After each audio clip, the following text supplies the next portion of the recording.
तो शुभ समाचार में सबसे पहले दर्शन मां के उस रूप के करेंगे जो नवदुर्गा का छठा स्वरूप है। आज नवरात्र के छठे दिन मां कात्यायनी की पूजा अर्चना की जाती है। मां कात्यायनी का जन्म कात्यायन ऋषि के घर हुआ था, इसलिए इन्हें कात्यायनी कहा जाता है। मान्यता है कि मां कात्यायनी साहस और पराक्रम प्रदान करती है।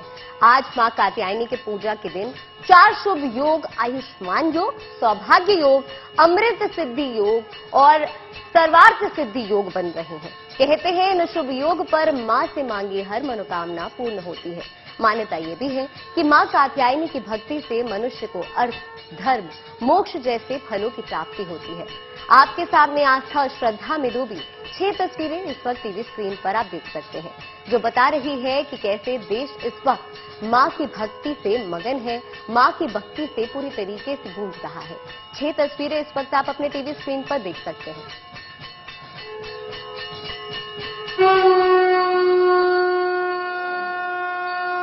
नवरात्रि के छठे दिन मां के छठे स्वरूप की आराधना।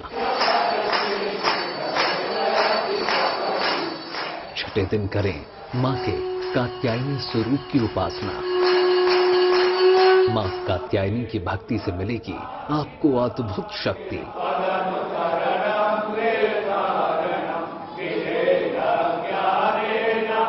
अपने इस स्वरूप में देवी मां भक्तों को सभी मनोकामनाओं की पूर्ति का वरदान देती हैं। देवी कात्यायनी की साधना करने वाले भक्त को जीवन में किसी भी प्रकार की कमी नहीं रहती, क्योंकि सुख संपन्नता का वरदान भी देती है मां कात्यायनी। अगर कुंडली के ग्रहों में दोष हो तो शादी के योग नहीं बनते, लेकिन नवरात्र में देवी का ध्यान करने से आपको सुयोग्य जीवन साथी का वरदान मिल सकता है। नवरात्र के छठे दिन शक्ति की आराधना जन्म जन्मांतर के पापों का नाश कर सकती है और मिल सकता है शीघ्र विवाह का वरदान। नवदुर्गा का छठा स्वरूप है मां कात्यायनी। अमोघ फलदायी है मां कात्यायनी। अपने इस स्वरूप में देवी मां अपने भक्तों की हर मनोकामना पूरा करती हैं। देवी कात्यायनी की साधना करने वाले भक्त को जीवन में किसी भी प्रकार की कमी नहीं रहती।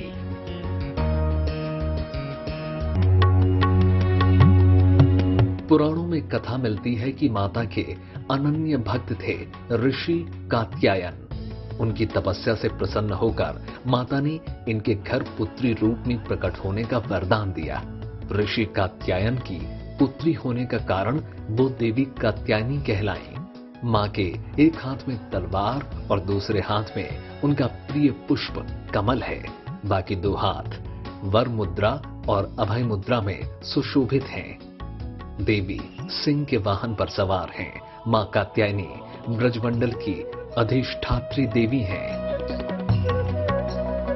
तो आप भी मां कात्यायनी को प्रसन्न करने के उपाय कीजिए और इस सुनहरे पर्व का लाभ उठाइए। देवी कृपा से सब भला हो जाएगा। Bureau report, good news today.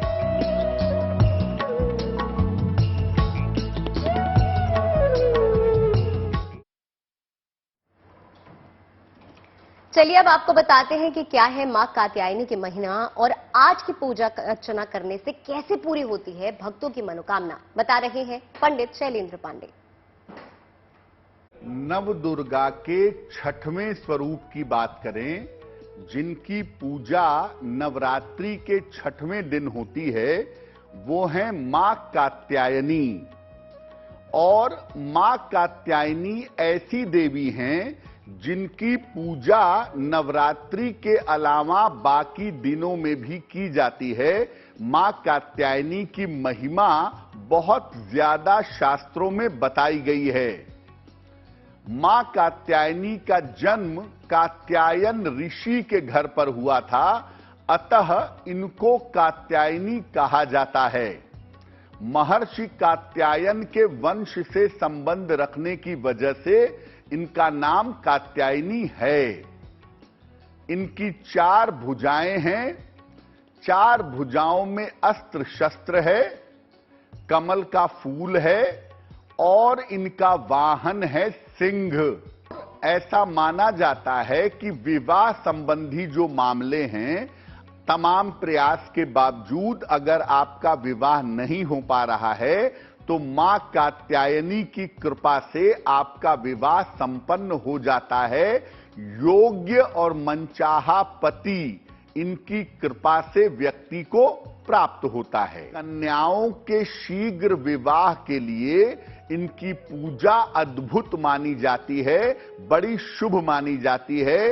इनकी पूजा करने से कन्याओं का विवाह जल्दी होता है। मनचाहे विवाह के लिए और प्रेम विवाह के लिए भी इनकी उपासना की जाती है। इनकी उपासना करने से मनचाहा विवाह भी संभव होता है और प्रेम विवाह भी संभव होता है। नवरात्रि में बाकी सारी देवियों की पूजा मध्य रात्रि को होती है, लेकिन मां कात्यायनी की पूजा होती है गोधूली वेला के समय। सूर्यास्त जब हो रहा होता है लगभग, उस समय मां कात्यायनी की पूजा करना शुभ होता है।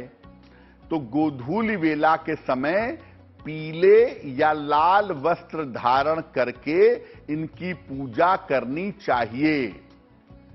इनको पीले फूल और पीला नैवेद्य, पीले फूल और पीली मिठाई इनको अर्पित करें और इनको शहद अर्पित करना विशेष शुभ होता है।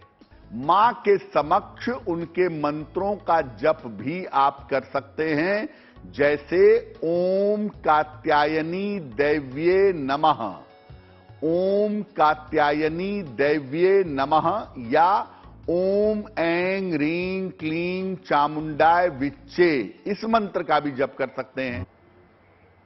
देखिए, आज छठा दिन और नवरात्र के छठे दिन देश भर के मंदिरों में मां कात्यायनी की पूजा अर्चना की जा रही है। दिल्ली के करोल बाग में स्थित झंडेवालान मंदिर में मां कात्यायनी की विशेष पूजा अर्चना की गई। इस दौरान दर्शन के लिए बड़ी संख्या में श्रद्धालु वहां पर उमड़े और दिल्ली के कालका जी मंदिर में भी मां कात्यायनी की आरती उतारी गई। और नवरात्र का छठा दिन मां कात्यायनी की उपासना का पर्व है, जैसा कि आपको पता है। और दो तस्वीरें इस वक्त आप टेलीविजन स्क्रीन पर देख रहे हैं देश की राजधानी दिल्ली से, जहां विशेष पूजा अर्चना की जा रही है। आज छठा दिन है मां कात्यायनी की विशेष पूजा अर्चना। और जैसा कि अभी आपने सुना पंडित जी को कि अगर व्यवधान आ रहे हैं विवाह संबंधी तो वो जो है पूरे हो जाएंगे, वो उनका निराकरण निकल जाएगा। अगर आप आज विशेष पूजा अर्चना करते हैं तो आपको किसी भी प्रकार के विवाह संबंधी दोषों को दूर किया जा सकता है। ऐसी कृपा, ऐसी अनुकंपा मां कात्यायनी की है।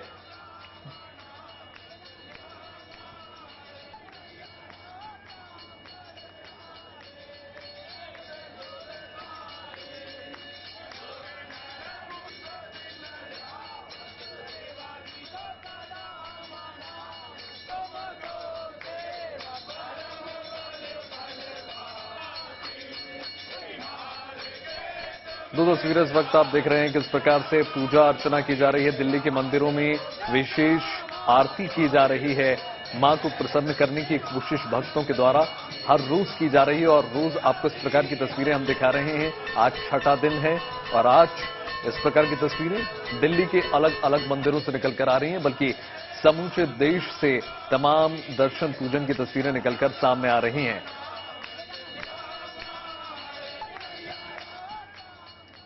तो कैसा है मंदिरों में मां की भक्ति का रंग, इसकी तस्वीरें दिखाने के लिए हमारे साथ हमारे संवाददाता देश के प्रसिद्ध मंदिरों से बने हुए हैं। हमारे साथ दिल्ली के जाने माने मंदिर झंडेवालान मंदिर से हमारी सहयोगी नीतू झा हमारे साथ जुड़ चुकी हैं। साथ ही लखनऊ के मंदिर में कैसी है रौनक बताने के लिए मौजूद है हमारी संवाददाता शिल्पी सेन। सबसे पहले नीतू झा के पास चलते हैं, दिल्ली के छतरपुर मंदिर से जुड़ी हुई है। नीतू, आज तो मां के छठे स्वरूप यानी मां कात्यायनी की पूजा आराधना की जाती है और बात अगर छतरपुर मंदिर की करें तो ये तो माता के छठे स्वरूप यानी कात्यायनी माता का ही मंदिर है। तो इस वक्त वहां पर किस तरह का माहौल मंदिर में देखने को मिल रहा है?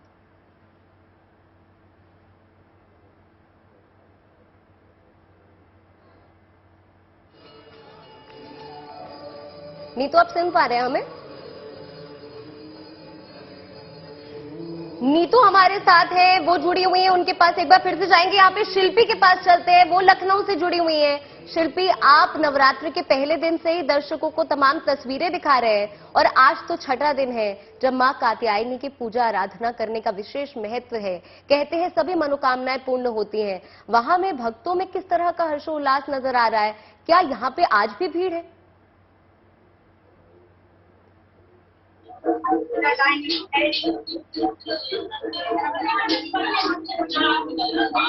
बिल्कुल, दो तस्वीरें इस वक्त आप देख रहे हैं किस प्रकार से दर्शन किए जा रहे हैं, पूजन किए जा रहे हैं और साथ ही साथ हमारे संवाददाता भी लगातार आपको ऐसे अपडेट्स दिखाते रहेंगे, जहां लखनऊ से भी आपको सीधी तस्वीरें दिखाएंगे और दिल्ली से जाहिर तौर पर नीतू हमारे साथ जुड़ी हुई हैं। नीतू, अगर आपको मेरी आवाज आ रही है तो कुछ भक्तों से बात करने की कोशिश कीजिए। कल भी आप हमारे साथ लगातार जुड़ी रही थी, आज किस प्रकार का उत्साह देखा जा रहा है?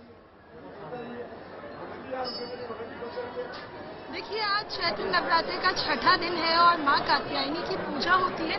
जैसे जैसे देखिए आज छठा दिन है, कल सप्तमी है, फिर अष्टमी और नवमी। अब हमने लगभग नवरात्रों के 5 दिन की जो कवरेज है वो कर ली है। तमाम भक्तों से बात की और देखा कि किस तरह वो मां का आशीर्वाद लेने रोज मंदिरों तक पहुंचते हैं, मां के दर्शन करते हैं। इस वक्त मैं मौजूद हूँ दिल्ली के झंडेवाला मंदिर में। यहाँ पहले मैं अपने सहयोगी से कहूंगी कि वो पीछे एक बार दिखाए कि किस तरह से भक्त आए हुए हैं यहाँ पर और माता के दर्शन करने आए हैं। बल्कि आप देखेंगे कि जिस तरह से नवरात्रि के दिन बीत रहे हैं, ठीक उसी तरह से भक्तों की जो भीड़ है वो भी बढ़ने लगी है। देखिए, सोमवार का आपसे आग्रह करूंगा कि माइक को थोड़ा और करीब रखें जिससे दर्शक आपको और क्लैरिटी से सुन सके। देखिए, मैं आपको यही बता रही थी कि सोमवार का दिन है और बावजूद इसके आप मंदिर में देखेंगे तो आपको चारों तरफ भक्त ही भक्त जो श्रद्धालु है वो यहाँ नजर आएंगे। हालांकि कहते हैं कि सोमवार का दिन दफ्तर जाने वाला दिन होता है, लेकिन माता का आशीर्वाद लेने यहाँ भक्तगण पहुंचे और हमने पुजारी जी को भी रोका हुआ था, जिससे हमारे जो जीएनटी के तमाम दर्शक हैं वो भी जान पाए कि किस तरह आज मंदिर में माता की पूजा की गई है, किस तरह से मां का श्रृंगार किया गया है और आज क्या कुछ खास है। मैं कोशिश करती हूँ पुजारी जी से हमारी बात हो जाए। पुजारी जी, आपका जीएनटी पर बहुत स्वागत है। आज माता के छठे स्वरूप कात्यायनी माता की पूजा होती है, क्या कुछ खास होता है आज की पूजा में और कैसे आज मां को प्रसन्न किया जाता है? ओम जयंती मंगला काली भद्रकाली कपालिनी दुर्गा क्षमा शिवा धात्री स्वाहा स्वधा नमोस्तुते। सर्वरूपमयी देवी सर्वम देवीं मयम जगत अतोहम विश्व रूपाम ताम नमामि परमेश्वरी।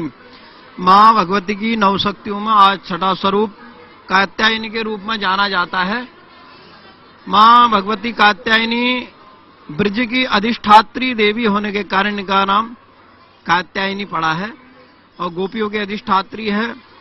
गोपियों ने पति रूप में भगवान कृष्ण को पाने के लिए इनकी आराधना की थी, अतः इनकी मनोकामना भगवती की कृपा से परिपूर्ण हुई और ये ब्रज की अधिष्ठात्री के रूप में प्रतिष्ठित हैं। आज भी कात्यायनी देवी की बड़ी विधि विधान से पूजन अर्चन बंधन होता है। जिन भी कन्याओं की शादी में विघ्न बाधाएं आ रही हों, वो मां भगवती कात्यायनी का विधिवत अर्चन बंधन करते हैं तो उनका मनोरथ परिपूर्ण होता है। पंडित जी, एक चीज बताइए, आपने कहा कि जिनकी शादी में विघ्न आ रहा है वो माता की पूजा करे और वो परिपूर्ण होता है। किस तरह से माँ की पूजा की जाए, किस तरह से माँ कात्यायनी को वो लोग भी प्रसन्न करें, जैसे हम जैसे लोग जो दफ्तर चले जाते हैं या जिनके पास इतना समय नहीं होता, जो विधि विधान से माँ की पूजा नहीं कर पाते, तो आसानी से कैसे माता को प्रसन्न करें? देखिए, कहा है कि कुपुत्रो जायते क्वचिद अभी कुमाता न भवती। मां भगवती की समस्त चराचर अखंड ब्रह्मांड सब एक पुत्र के रूप में है। मां अपने बच्चों को कभी किसी भी प्रकार की कमी नहीं छोड़ती है।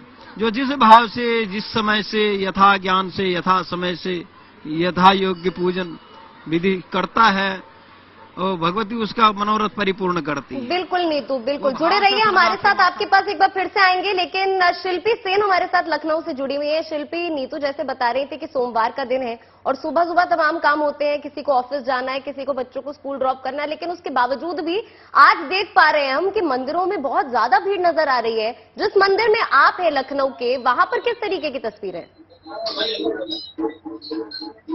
देखिए, नवरात्र का छठा दिन है और यूँ तो ऐसे भी माना जा सकता है कि ये जो संकल्प था, क्योंकि हर व्रत एक संकल्प है, तो नवरात्रि का जो संकल्प है माँ की आराधना का, माँ की पूजा का, उसमें आधा पड़ाव पार कर चुके हैं भक्त। तो इसकी जो खुशी है, इसका जो उत्साह है, इसकी जो संतुष्टि है, वो अपने आप में लोगों के चेहरे पर आज दिखाई पड़ेगी। और मैं चौक से बड़ी काली जी के मंदिर में यहाँ हूँ और यहाँ पर इस प्राचीन मंदिर में अभी भी भक्त बड़ी संख्या में है। हालांकि उनको कतारबद्ध तरीके से आने दिया जा रहा है, तो हम सामने अपनी सिर्फ एक लाइन देख सकते हैं। लेकिन जैसा कि माँ कात्यायनी के बारे में कहा जाता है कि वो सभी बाधाओं को दूर करती है, शत्रु बाधा दूर करती है और पूरी तरह से भयमुक्त करती है अपने भक्तों को, क्योंकि उनके जो हाथ है, देखिए, अभय मुद्रा में एक हाथ है तो वरद मुद्रा में भी एक हाथ है, तो अपने आप में वरदान और अभयदान ये दोनों भक्तों को मिलता है।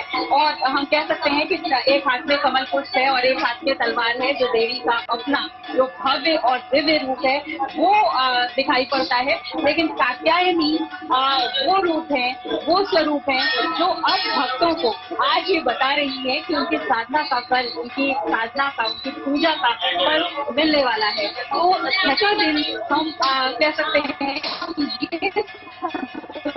कि भक्तों के पर सारे इस मंदिर की अगर मैं बात करूं तो नारायणी स्वरूप में यहाँ पर विराजमान है जो काली जी है, क्योंकि पूजा तो काली जी की होती है, लेकिन लक्ष्मी और नारायण की प्रतिमा है, यानी काली के स्वरूप, लक्ष्मी नारायण के स्वरूप में माँ काली की पूजा होती है। अपने आप में बहुत ये दिव्य रूप होता है, क्योंकि आप चाहे किसी भी मंत्र को देखें, सर्वमंगल मंगले शिवे सर्वार्थ साधिके शरणे त्र्यंबके गौरी नारायणी नमोस्तुते, शरणागत दीनार्थ परित्राण परायणे सर्व त्यागी हरे देवी नारायणी नमोस्तुते।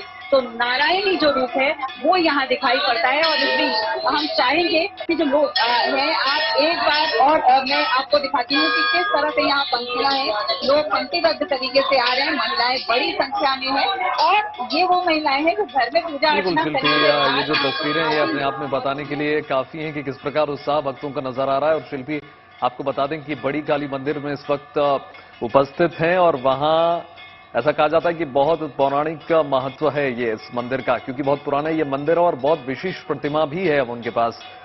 नीतू, एक बार फिर से आपके पास आ रहे हैं। नीतू, अगर भक्तों से बात हो जाए, मां के दर्शन हो जाए, ऐसा संभव है? बिल्कुल, पहले तो आप माँ के दर्शन करिए और जीएनटी के माध्यम से तमाम जो दर्शक हमसे जुड़े हैं वो भी झंडेवाला माता की जो ये दिव्य दर्शन है उसका लुत्फ उठा सकते हैं। माता के दिव्य दर्शन है जिसके दर्शन करने दिल्ली के और अलग अलग राज्यों के से लोग यहाँ पहुँचते हैं। मैं कोशिश करती हूँ कि हमारी भक्तों से भी बात हो पाए। देखिए, इस तरफ आकर भक्तों से बात की जा सकती है। आप एक सेकंड रुकिए, मैं जरा भक्तों से बात करने की कोशिश करूंगी। कहाँ से आई हैं? वैश पटेल नगर से। हाँ जी, बहुत अच्छे दर्शन हुए, बहुत अच्छा लगा। जय माता दी।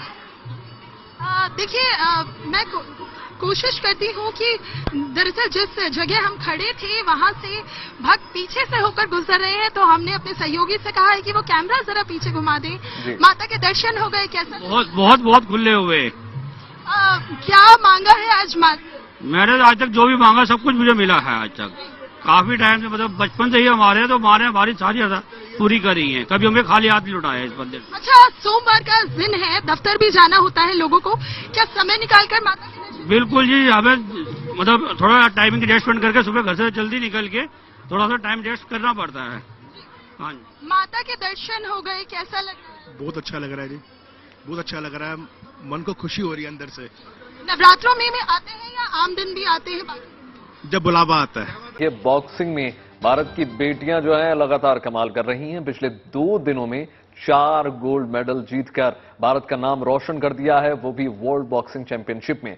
शनिवार को नीतू घनगस और स्वीटी बोरा की जीत को देशवासी अभी सेलिब्रेट ही कर रहे थे। रविवार को निखत जरीन और लवलीना एक बार फिर से उन्होंने तिरंगा का जो है मान बढ़ा दिया, शान बढ़ा दिया और विमेंस वर्ल्ड बॉक्सिंग चैंपियनशिप का फाइनल मुकाबला दिल्ली में था और भारत की निखत जरीन और लवलीना दोनों ने मुक्केबाजी में ऐसा पंच मारा कि सब पीछे रह गए और सोने का तमगा भारत की इन दो दमदार बेटियों के गले में आ गया।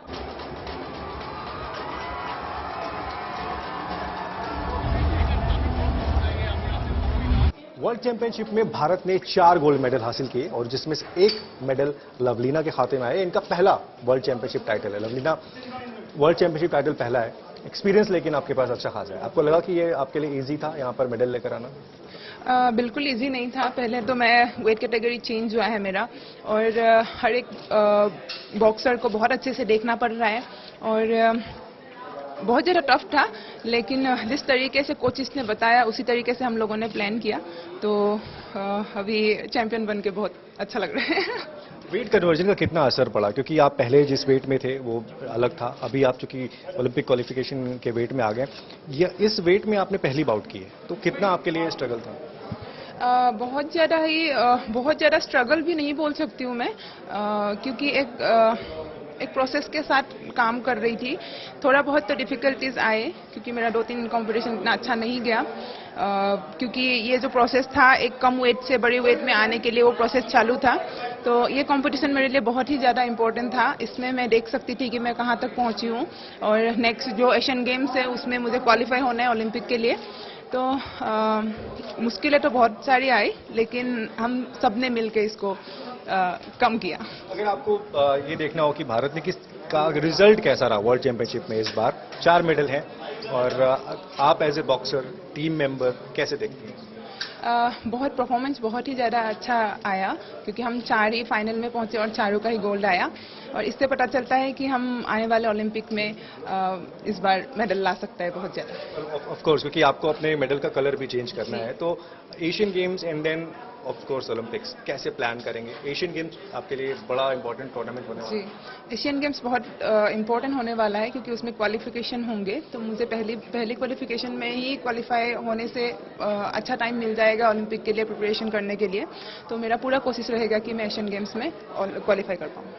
Thank you. From now onwards, the journey will be more tougher,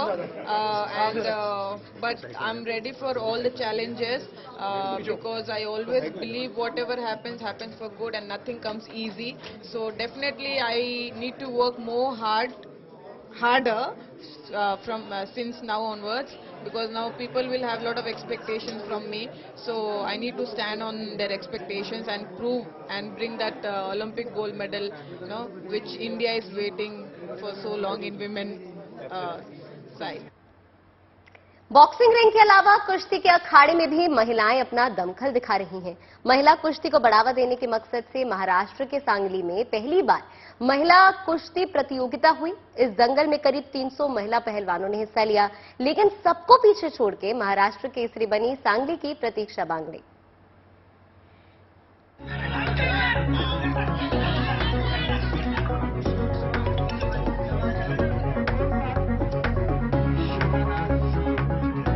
टक्कर कांटे की थी, लेकिन प्रतीक्षा का हर दांव वैष्णवी पर भारी पड़ रहा था। प्रतीक्षा के हर चाल में फंस रही थी वैष्णवी।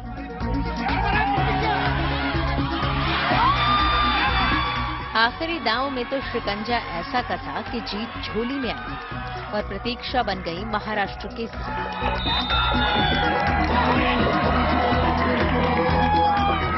महाराष्ट्र के सांगली में पहली बार महाराष्ट्र केसरी प्रतियोगिता आयोजित की गई थी, जिसमें पूरे राज्य से 43 कुश्ती संघों के 300 महिला पहलवानों ने हिस्सा लिया था। कंपटीशन 76 किलो की कैटेगरी में था। क्योंकि प्रतियोगिता सांगली में आयोजित हो रही थी, तो वहां की महिला पहलवानों पर जीत का दबाव ज्यादा था। लेकिन जब आप में दम हो और आत्मविश्वास भी साथ हो, तो यही दबाव जीत में कैसे बदल जाता है, ये दिखा दिया सांगली की दमदार पहलवान प्रतीक्षा बांगड़े ने। प्रतीक्षा बांगड़े ने न सिर्फ महाराष्ट्र केसरी का खिताब जीता, बल्कि उन्हें 51,000 रुपए नकद और चांदी की गदा से सम्मानित भी किया गया। कुश्ती की इस खिताबी प्रतियोगिता में प्रतीक्षा का प्रदर्शन शानदार था। खेल के दौरान कई ऐसे मौके आए जब उनकी प्रतिद्वंदी वैष्णवी पाटिल उनके दांव के आगे बेबस नजर आई। वैष्णवी महाराष्ट्र पुलिस में हवलदार के पद पर है चांदी की ये महाराष्ट्र केसरी गदा थामकर प्रतीक्षा ने अपने पिता को सलामी दी, जिनका सपना आज पूरा हुआ था बेटी को इस मुकाम पर देखने का। प्रतियोगिता में दूसरे नंबर पर रहने वाली और फाइनल राउंड तक पहुंचने के लिए कल्याण डोंबिवली की रहने वाली वैष्णवी को 25,000 रुपए का इनाम दिया गया। सांगली से Swati Chikhlikar, good news today. खेल के मैदान के अलावा भारत की बेटियां जो हैं दूसरे फील्ड में भी कामयाबी के नए नए परचम लहरा रही हैं। चंडीगढ़ में महिलाओं का एक समूह अपनी मेहनत के दम पर नई पहचान बना रहा है। महिलाओं के इस समूह ने बेकार हो चुके कपड़ों को नए रूप में ढाल दिया और उन्हें दोबारा इस्तेमाल करने योग्य बना दिया। ऐसे करके इन्होंने पर्यावरण की हिफाजत का संदेश भी दिया।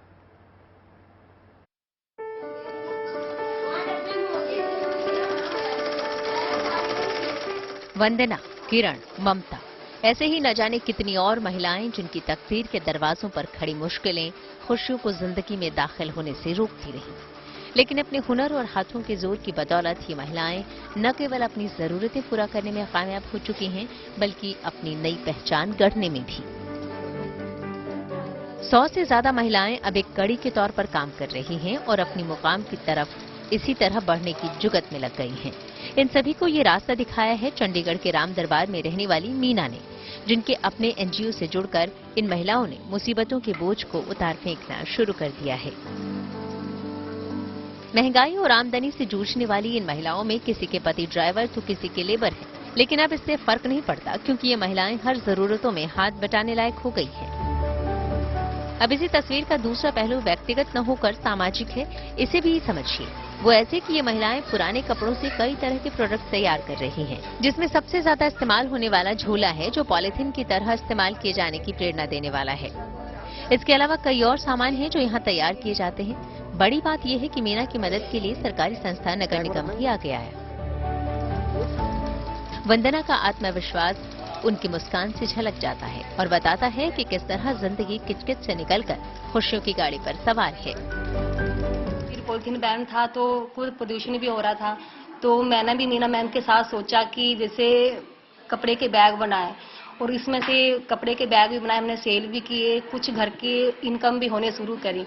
तो मैं बैग भी बनाती हूँ और सेल भी करती हूँ आगे। अच्छा। तो उससे 1.5-2 साल हो गए, मुझे इनकम भी अच्छी मिलती है। सिर्फ वंदना ही क्यों, किरण भी ऐसी महिलाओं में शुमार है। बैग बनाना मुझे तो सिलाई वगैरह पहले से आती थी, बट मेरे को बैग बनाने नहीं आते थे। बट मैंने नेट पे से भी कुछ देख के ये सब सीखा बनाना बैग। फिर मैं धीरे धीरे बनाती रही। फिर मेरे को अब महीने में मैं 4-5 हज़ार रुपये मेरे हो जाते हैं। यानी कि कभी तो मेरे पास 100 रुपये भी नहीं होया करते थे अपने खर्चे के लिए। अब मैं 4-5 हज़ार रुपये महीने न कर लेती हूँ। ममता भी पीछे नहीं है, वो भी अपनी जिंदगी की दुश्वारियों पर इसी तरह पाबंद लगा रही है।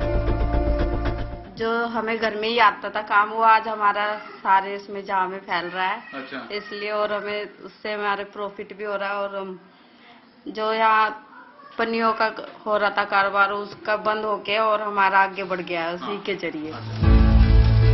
ये सब होता कैसे है, इसे भी समझना जरूरी है। अभी पीछे जैसे पॉलिथीन का बहुत यूज हो रहा था चंडीगढ़ के अंदर, तो उसको बैन करने के लिए हमने काफी न्यूज़पेपर में भी सुना पढ़ा। तो मेरे पास काफी कपड़ा वेस्ट बचा होता था घर पे भी, और मैं स्टिचिंग का काम पहले से ही करती थी। तो मुझे लगा कि ये पॉलिथीन को रोकने के लिए और अपने पर्यावरण को स्वच्छ और अच्छा बनाने के लिए तो कपड़े के थैले हम यूज किए। तो हमने कुछ कपड़े के थैले बनाए, इस तरह से मुझे आइडिया आया। इस पहल को छोटा नहीं कहा जाता है, आशाओं से भरी है, जिसके नतीजे भी सामने हैं। बस जरूरत है इसे दूसरे शहरों में भी आजमाने की, ताकि हर शहर की महिलाओं के मुकद्दर मेहनत से जरूरत के मुताबिक बदल सके। मुंबई का एक अनोखा सलून इन दिनों सुर्खियों में बना हुआ है। ये सलून 7 किन्नर मिलकर चला रहे हैं। इसकी शुरुआत भी एक किन्नर नहीं की और अब ये सलून कई किन्नरों को सम्मान की जिंदगी दे रहा है।